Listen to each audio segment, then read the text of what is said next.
रामायण में कई सारे पात्र हैं। प्रभु श्री राम के अनेक भक्त हैं। भाई लक्ष्मण, हनुमंत, जाम्बवान, सुग्रीव, निषाद, ये सारे भक्त हैं। और भक्त यानी के विष्णु भक्त, विष्णु भक्त यानी के प्रभु श्री राम भक्त। किसी ना किसी जन्म में वे सब चाहे थे कि हम प्रभु श्री राम यानी कि भगवान नारायण के साथ जन्म लें, उनके जन्म में, उनके युग में जन्म लें और उनके सानिध्य को प्राप्त करें। और ऐसा ही हुआ, क्योंकि भक्त की इच्छा पूरी होती है। जिन पर कृपा प्रभु श्री राम की होई, उन पर करे कृपा हर कोई। 33 कोटि देवता की कृपा होती है उस पर जिसके ऊपर प्रभु श्री राम की कृपा होती है। परंतु उनके परम भक्त हैं प्रभु श्री भरत, भैया भरत, भाई भरत की मिसाल, भाईचारे की मिसाल देते देते हम नहीं थकेंगे। क्योंकि प्रभु श्री राम के अनेक भक्तों में से एक भक्त हैं भरत और परम भक्त हैं। प्रभु श्री राम कहते हैं कि भाई हो तो भरत जैसा वर। रामायण में एक ऐसा समय आया कि भाई भरत अति क्रोधित हो गए जब वे जाने कि उनकी माता कैकेयी प्रलोभन में आके पुत्र मोह में पड़ करके अपने पतिदेव यानी कि महाराज दशरथ के दोनों वरदानों का फायदा उठाते हुए, लाभ उठाते हुए अपने ज्येष्ठ पुत्र यानी कि माता कौशल्या के ज्येष्ठ पुत्र प्रभु श्री राम को वन में भेज दिया। 14 वर्ष के लिए वन में कष्ट पाने के लिए भेज दिया उन्होंने। भरत जी ये जानने के बाद अति क्रोधित हो गए और गुस्से में आकर के रोने लग गए और उन्होंने कहा कि मुझे अफसोस है कि ऐसी माता कैकेयी, जिसे लोग स्नेहमयी कहते हैं, उसकी कोख से मुझे जन्म लेना पड़ा। मेरे भगवान समान भाई को उसने वन में भेज दिया 14 वर्ष के लिए कष्ट पाने के लिए। परंतु भरत जी चुप नहीं रहे।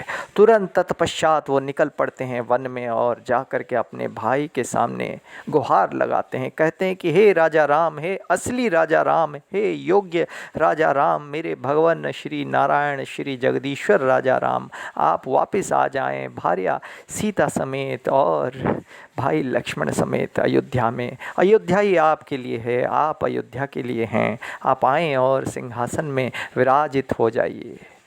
परंतु मर्यादा पुरुषोत्तम श्री राम मर्यादाओं की डोरी से बंधे हुए थे। उन्होंने कहा, मैं पिता का वचन भंग होने नहीं दूंगा। 14 वर्ष तक मैं यह कार्य संपन्न करूंगा, वन में वनवास प्राप्त करूंगा, तुम जाओ राजा बनो। परंतु उस समय भी भरत जी ने उस समय का फ़ायदा नहीं उठाया। उन्होंने उस समय प्रलोभन में ना पड़ते हुए अपने ज़मीर की आवाज़ सुनी और उन्होंने आधुनिक युग में एक मिसाल देने के लिए, भाईचारे की मिसाल देने के लिए और तहे दिल से उन्होंने कहा कि मैं राज्यभार अवश्य संभालूंगा भाई राम, आपके आदेश का पालन करूंगा। परंतु मैं राजा नहीं हूँ, राजा होने योग्य केवल आप हैं।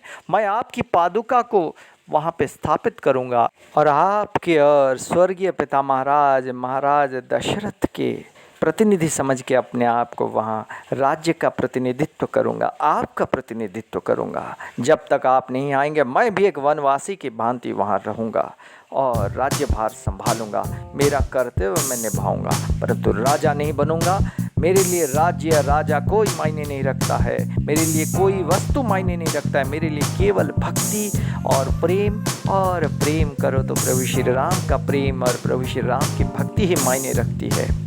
भक्ति की शक्ति जाग उठी थी। इसी प्रकार के त्याग की बातें जानने के लिए, भाईचारे के मिसाल के बारे में जानने के लिए, रामायण की मिठास के बारे में जानने के लिए आप हमारे चैनल के साथ जुड़े रहें और इसको सब्सक्राइब करें और आगे बढ़ाएं। रामायण में कैसा त्याग था देखिए।